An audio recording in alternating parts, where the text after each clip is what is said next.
Hey, financial coaches. Coach Kelsa here, doing a live training for you. I've been thinking about this topic for a really long time now, actually, and been thinking about how do I describe the thoughts that I'm having about this to all of you? How do I capture the growth that I really went through in this part of my journey as a financial coach and as a CEO and as an entrepreneur and that kind of thing? I think it's so important. It was such a pivotal journey that I went through that I think has served me so well now that I've learned how to do it and figured it out and feel really equipped and skilled in this area of business. But also feeling like it's this very abstract thing and wanting to do a good job for you guys and really explain this to you. And it really boils down to learning how to think about the business and learning how to think about it not necessarily just with our heads, but with intuition and by thinking about what we want and sort of listening to our hearts a little bit. And I know, trust me, I really hope that I can describe this well for you guys. When I am a financial coach first and foremost, I can be very analytical. I can be very sort of step 1, 2, 3 methodical about things. I used to think that I could plan for everything. I used to think that I could know everything and prepare for everything. And I used to think that I could control everything. And to figure out how to not lose that entirely, not abandon that exactly, but to sort of embrace a little bit more flexibility and a little bit more fluidity and a little bit more of the gray area of thinking about our business, not because there's a right or a wrong way to do it, but because it's what our gut is telling us is what we need from our business, and really learning how to tap into that. And I know at first, some of the things that I experienced when I was first starting out, and you may be able to relate to this, I really never looked inward for solutions to things or for answers. So I used to think everybody else had it all figured out and I needed to find the right person or the right resource that I could tap into, that essentially I needed an answer that I didn't have, but it was out there, right? Somebody knew better than I did what I needed to be doing. And learning how to know when to ask for help and also at the same time knowing when to tap into ourselves first and listen to what we need and want and what we're struggling with and all of that first before we do that is a really important step. I also know that really early on, I was in my head a lot, but I would say that it was not always productive thought. There was a lot of noise. I call it mind drama now, and I certainly witness other newer coaches doing this, and I don't say that with shame. I say that from a place of empathy and compassion of I was there, I have done that, I know exactly what you're going through. I know how loud our inner critic can be sometimes. I know how there can be just so much noise, but yet it's not always pointing us towards a solution, or we're not really feeling as if we're making progress by the things that we're thinking, right? And just not knowing how else to do it. So I used to think, okay, I'm going to spend a day when the business started to get a little bit busier. I would be okay, I need a day where I can just think, right? So I was busy doing all the time, but I knew that I needed to sort of spend some time thinking. And I would carve out a day or a morning or maybe an afternoon or something like that. It really just depends. And I would say, okay, I'm going to think. Today I'm going to think. I'm going to strategize. I'm going to be intentional, right? I'm going to think about the business today. And then that day would come and I would sit down, probably with a notebook. I've never been one to journal electronically, but certainly that's, a one way to do it. But I would probably have just a notebook and I would be okay, so what do I do? Where do I start to think about the business. And I used to like try to sort of like force thinking time because I didn't know what questions am I supposed to be asking myself? What thoughts am I supposed to be even sort of pondering? Where do I begin to think about like, what should I be thinking about during these next couple of hours? Like what part of the business, what part of life, what part of what is happening in clients and, strategies and all that, like, where do I even start to think about these types of things, right? And I knew that I wanted to. I knew that I needed to, like, not just be doing and being overly productive and that kind of thing. I just didn't know how to think about the business. I also know that I don't think I really, like, trusted myself. And I had to learn how to trust myself and the thoughts that I was having and the way that I was feeling. And it took me a while to really figure out that no one knows me better than me. And no one knows what I want from my business and my life and how I want to serve my clients better than me, right? And I can get strategies from other people, but I first have to know what I want and what my vision is for what I'm creating, not just for business, but for my life, right? And also I have to figure out what values do I want to, create this business around, and what is most important to me? What sort of values do I want to embody as a coach for the future of where I'm taking things with the conversations that I'm having with clients and the types of goals that I have for my business and that sort of thing. And only once I know those things, once I have that really keen insight on myself and I've given myself the time and space to think about that, then that is when I can go and look for the strategies to create the thing that I then see that I want to create, right? But you can't sort of like go outside of yourself first when you are in these growth phases of your business, right? It's one of the reasons why in the academy, we always start, the very first module starts with you painting a vision for what it is that you're building. And we say, come back and revisit this exercise every single year because your vision for what you are creating in your business will absolutely change. Mine certainly has. I joke all the time. You guys have probably heard me say this on other videos where I used to say all the time that I will never hire or train another financial coach. I will never hire or train another financial coach. And now, of course, I've got a team of coaches who I adore and love, and like actually seeing them coach their clients better than I coached back in the day is one of the most rewarding steps I have ever taken in life. I kid you not. Seeing Jill mentor our financial coaches better than I mentored her when she first joined the team is truly just like a gift that I am so glad that my vision at some point changed. I have, of course, like now surrounded myself with so many amazing financial coaches that I mentor, whether that's in the mastermind or with the academy and the coaching calls we do. So many different, elements of that, the events, the retreats. I mean, it is like such a big part of what brings me joy in my work now.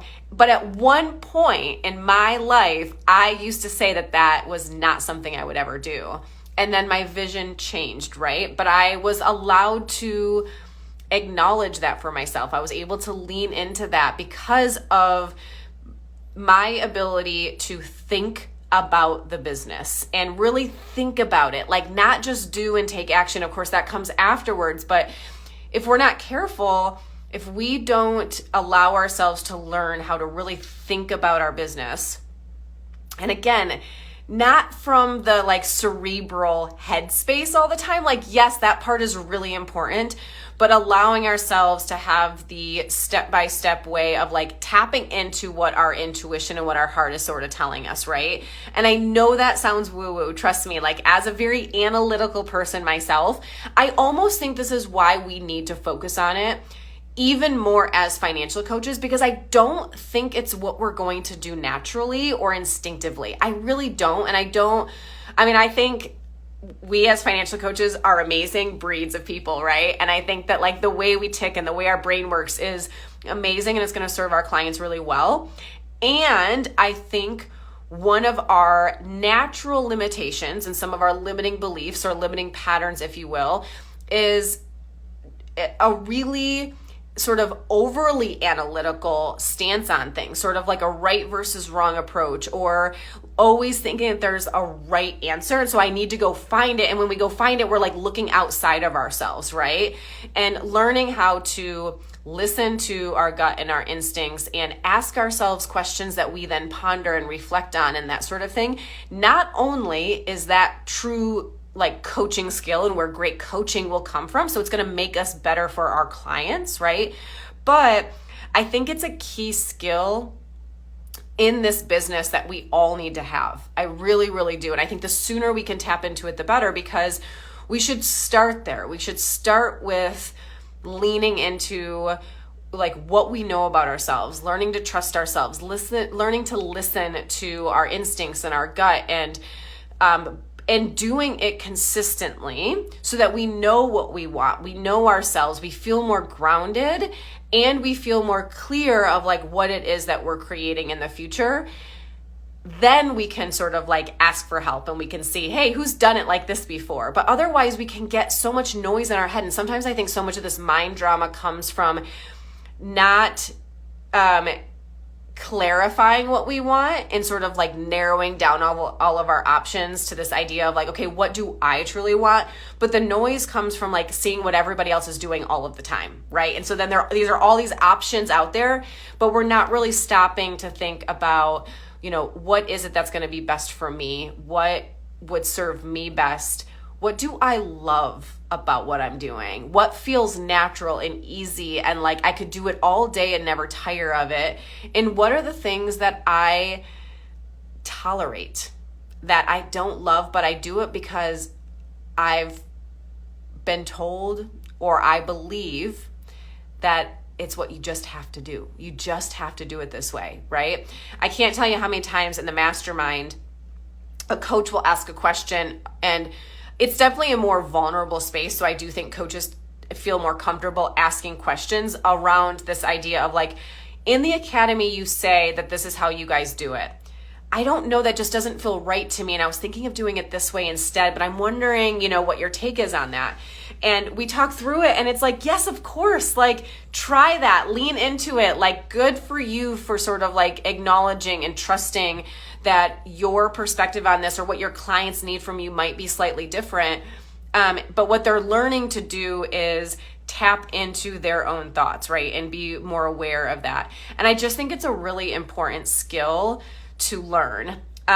There are some steps that I wanted to give you guys to help you think about what it is that you are doing around this idea of like actually thinking about your business. So if you've ever sat down and thought, okay, I'm going to think about my business, but then you're kind of like, all right, what do I do? Like I have this blank sheet of paper in front of me and I don't know how to journal, or I'm just not sure like what I'm supposed to be journaling about or that type of thing. I want to give you a few things to consider. I also want to invite you to join me for our virtual CEO retreat at the end of this month. I posted once about it in this group, and so I will link to that post as well in the description of this video. But, that virtual CEO retreat, we've done it in the mastermind once already, but we have never done it for other coaches unless they've been in the mastermind.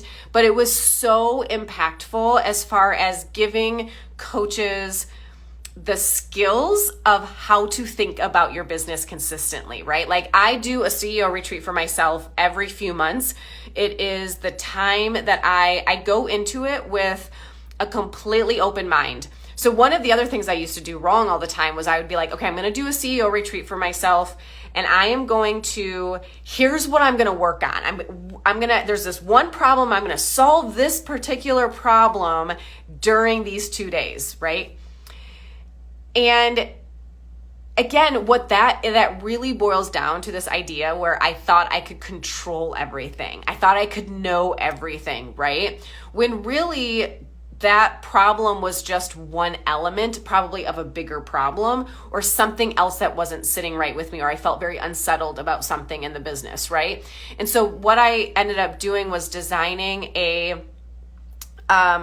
it's a 2-day process where you go into it with a completely open mind, and the entire process, the very first day, will reveal to you exactly what you need to work on, okay? And I promise you there's times where it absolutely will shock me sometimes, but I do it and I'm like, yep, that's accurate, but I don't know that I could have like admitted it to myself or sort of been truthful with myself, because it's sort of a hard realization sometimes, right? But the first day, it's all about helping you uncover the parts of your business that are not bringing you joy, that you are tolerating, that you're feeling most friction by, most challenged by, that kind of thing. And it will reveal that to you just very naturally. I promise.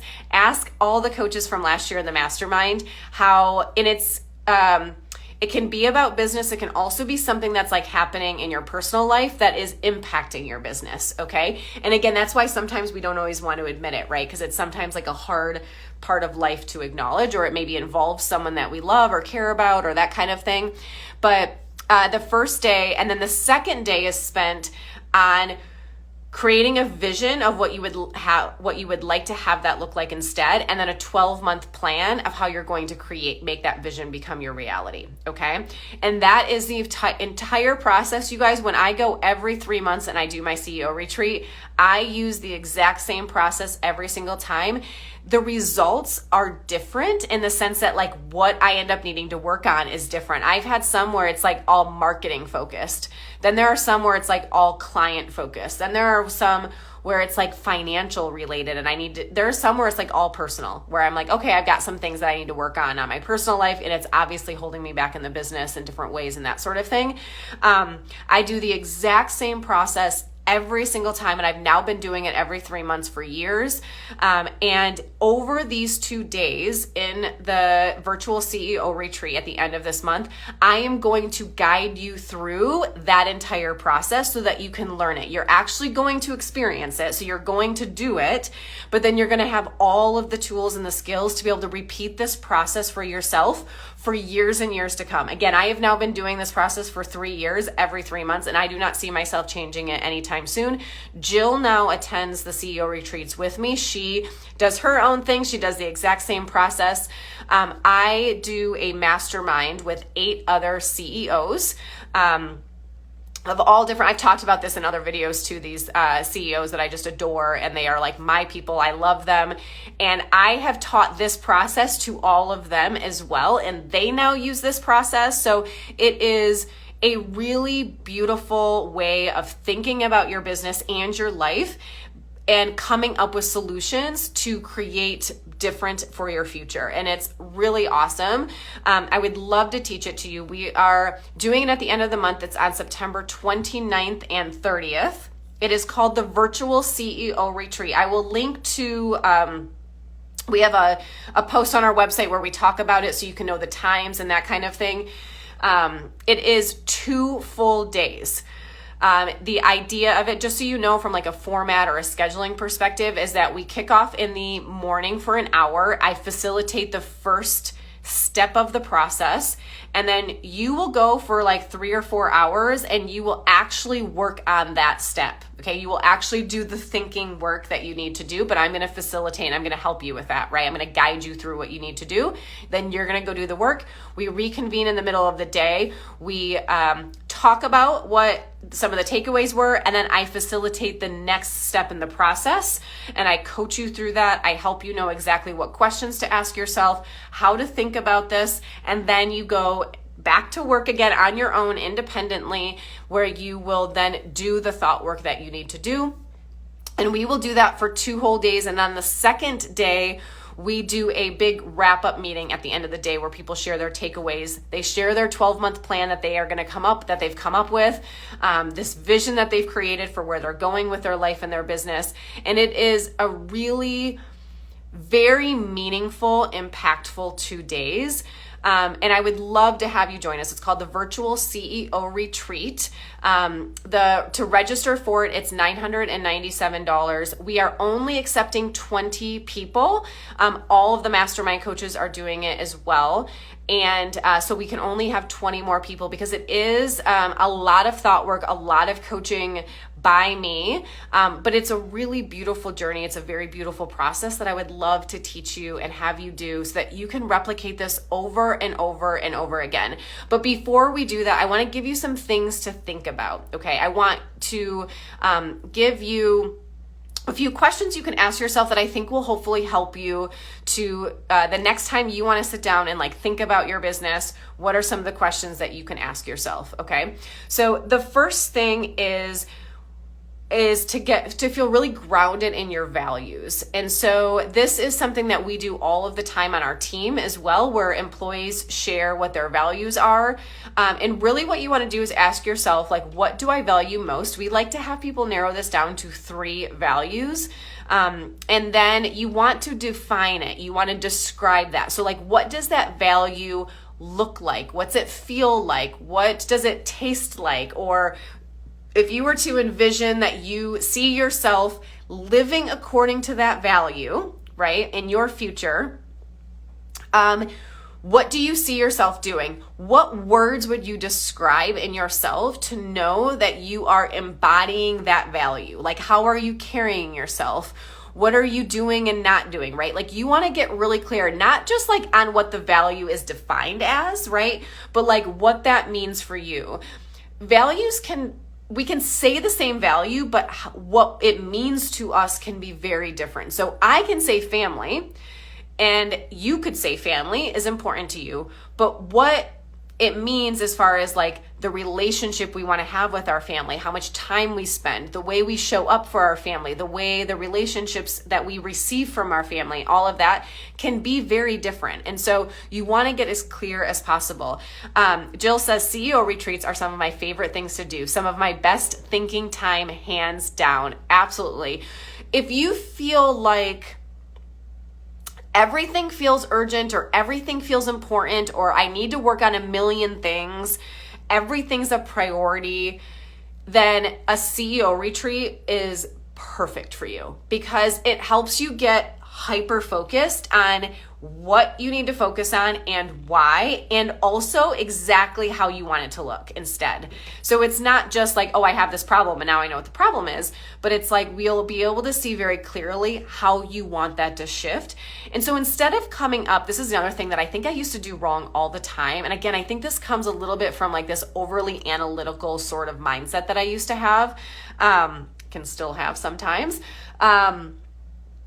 Is I used to just have a lot of to-do lists. I used to have a lot of things that I knew I needed to do. And also if I knew there was some changes I wanted to make, I would immediately go from like, okay, here's this problem, I want to change it. Let me go and create the list. So it went right directly to action mode, if that makes sense. In other words, we're skipping some really crucial steps in there that we're going to, you're going to learn these really keenly from the virtual CEO retreat. But the idea is we're skipping the part about like really clarifying how will I know what success looks like for this? What does a clear and really good positive vision look like instead for me? What would not be success for me? So if I were to change it, but then all of a sudden this feels yucky, like I want to know that too. So there's a whole lot of thought that we want to put into that before we go into action mode. And it's so important to know how to ask ourselves those questions, right? And I think this is a skill that takes time to learn. It's like a muscle, right? We've got to strengthen it. And the way we strengthen it is one, by learning a process that we can then replicate, but then replicating it over and over again and being consistent at it. The first couple of times that I teach this process to somebody, or like if I go with Jill to do it, it almost feels like we are aware of thinking about it. Like we can sense, okay, I'm going to think about this. Here's the question I need to ask myself. And like, we really have to like coach ourselves through the process.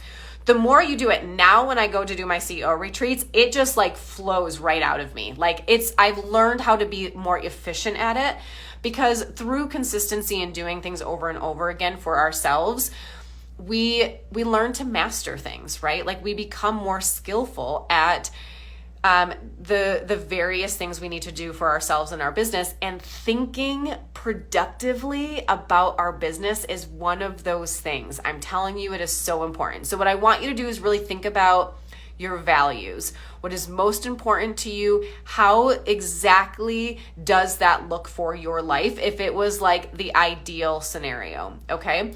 Another thing you can ask yourself, this is a hard one to think through. It's also one of those things where our analytical mind will tell us that we have to get this just right. We have to know the right answer.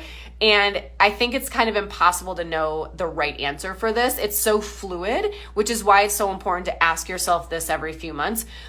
I want you to think about, like, what is my ideal day? And this is something where, again, I used to say I will never hire or train another financial coach. So in my ideal day, you can imagine, it didn't say anything about doing a video like this, right? Or having coaches on my team or anything like that. And now it absolutely does. And that was after asking myself this, it was like, wow, my ideal day went from not really including other coaches to all of a sudden one day I was like, I would love to like be conversing with other financial coaches more. Like there was part of my day had that added to it. And I realized I had changed, right? Like I was growing, I was shifting. So really thinking about, like, if you could walk your perfect day in your mind, exactly what would you do? What time would you wake up? And like try to be, this is one of those things where like the more you do it, the easier it is and the more clear it gets. So it might feel a little bit more vague at first, but then the more you do it, now it's like, how do you want to wake up? What's the alarm sound like? Or are you getting woken up because your dog is snuggling in bed with you, or your cat comes and lays on your head, or whatever the case may be, or your kids come in and wake you up, like, or you smell coffee because your housekeeper comes to your house and makes you coffee first thing in the morning while you're still asleep. Hey, that could be your thing. I don't know, right? Like, what exactly would be absolutely amazing for you? How would you wake up? What would you do first? What would the second thing you would do? And actually imagine yourself walking through that day. Like, what are you wearing? What are you driving to that meeting or to the gym or whatever the case may be? Like, really try to get clear on what your ideal day would be. And again, you might have that ideal day for a year and you're trying to add in more of what will bring you joy into your business, right? And into your life. And so the idea is, and then a year later, it might start to change and you ask yourself again, and then all of a sudden something new is part of your ideal day. And it's a really beautiful thing because you're acknowledging that, like, you're growing, you're changing, what you care about changes, your value system can change a little bit from, period to period, and your ideal day changes as a result of that. And so those are just a couple of questions you can ask yourself. Last but not least, what am I loving about my life and my business? Like, really take some time to journal this out. What are all of the things you love about how you spend your day, the people you serve? Maybe you love your logo. Maybe you love one particular client and the conversations you have with that client, the kind of work you do with that client. But really try to get clear. Maybe you love the last hour of the day before your kids go to bed and everyone's giggly and silly and all that kind of thing. I call that the witching hour. That sounds like the morning hour for us in our house. The last hour of the day in my house is usually not giggly and fun. I don't know about you guys. My kids are too tired by the end of the night. But what do you love about your life and about your day and how you're spending it and who you get to spend it with and all of that? And then another question you can ask yourself is, what don't I love? And get really clear on that. Now, another question you can ask yourself, and this is tough, once you see and you spend time, because this can take a while, and you're seeing all of these things that you aren't loving, right? Some of them, maybe we don't feel like we can accept here and now, right? Maybe there's just some things that it's just temporary and we're just getting through it, that kind of thing. And maybe there's a whole bunch of things that we can change, right? But again, we're not worrying about changing them just yet, okay? That if we see that list and there's all these things that we don't love, our brain immediately wants to go into problem solving mode, right? Like we want to all of a sudden fix all those things and change them or get rid of them or solve them in some way, right? And that is us skipping a really important step. One of the questions that I would love for you to ask yourself after you have done this, after you have spent time really paying attention to the things that just kind of annoy you about life, right? Like we call these our tolerations. I want you to ask yourself, what story am I buying into that makes it so I accept these tolerations in my life? What story am I buying into? Chances are you're going to see some patterns that pop up.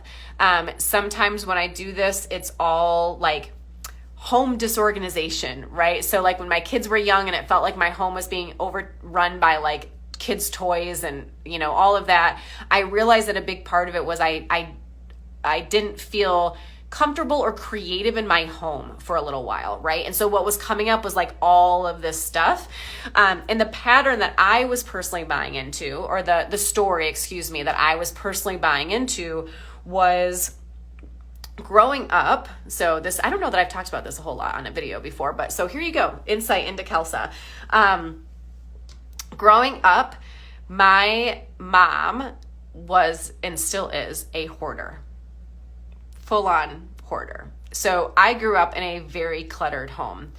And now when I was experiencing this like frustration and tolerations and like feeling like kids' toys were everywhere, my home was still clean and organized and not cluttered by any means, in comparison, right? And so what I was telling myself was, it's not as bad as you had it when you were a child, so it's not that big of a deal. Right? Like that is the story. That is the excuse that was going through my mind when I would get frustrated about the fact that there was like 10 toys in my living room or something versus the playroom, that it's not that big of a deal, Kelsa. It's not as bad as when you were little. So just sort of get over it. Right? And it's really important to figure out before we go into action mode, like what are these stories that we're telling ourselves? Again, we're doing this because we're trying to lean into thought work, not action taking. We're trying to be more intentional with the actions we take and coach ourselves to want to take action, right? So if you write just a to-do list of like, I'm just going to go and fix all these things, then it can feel like we're forcing it or it's coming out of a place of obligation versus like, I am going to reframe that for myself. I am going to start thinking differently.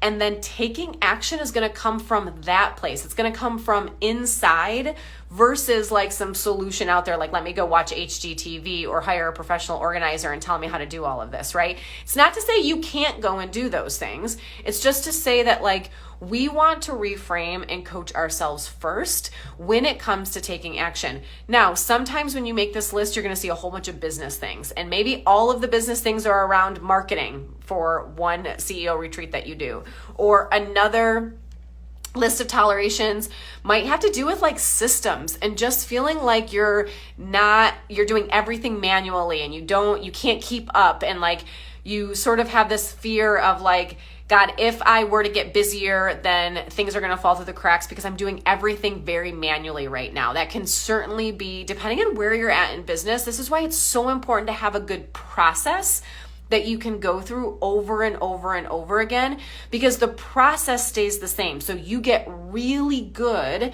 at thinking about these things in your business, but what comes up for you is different each time because you grow, you make those really great changes because you've coached yourself and all of that. So these are just some questions that I want you to ask yourself. I hope this gives you a little bit of a focus for the next time you do your thinking time. Of course, if you want a really step-by-step methodical process for doing this, if you are feeling stuck in your business, if your mind drama is really loud, if you know there's some changes you should be making or want to be making, but you're having a hard time really thinking about what they are or what you should be changing them to, if you are lacking vision right now for your business, so you're just not sure where you're going or what you're creating, if you feel like there's maybe a mismatch between what you're creating in your business and your personal life, maybe those two things just don't seem to be jiving, maybe you're growing more in your business, like your identity, who you are is changing,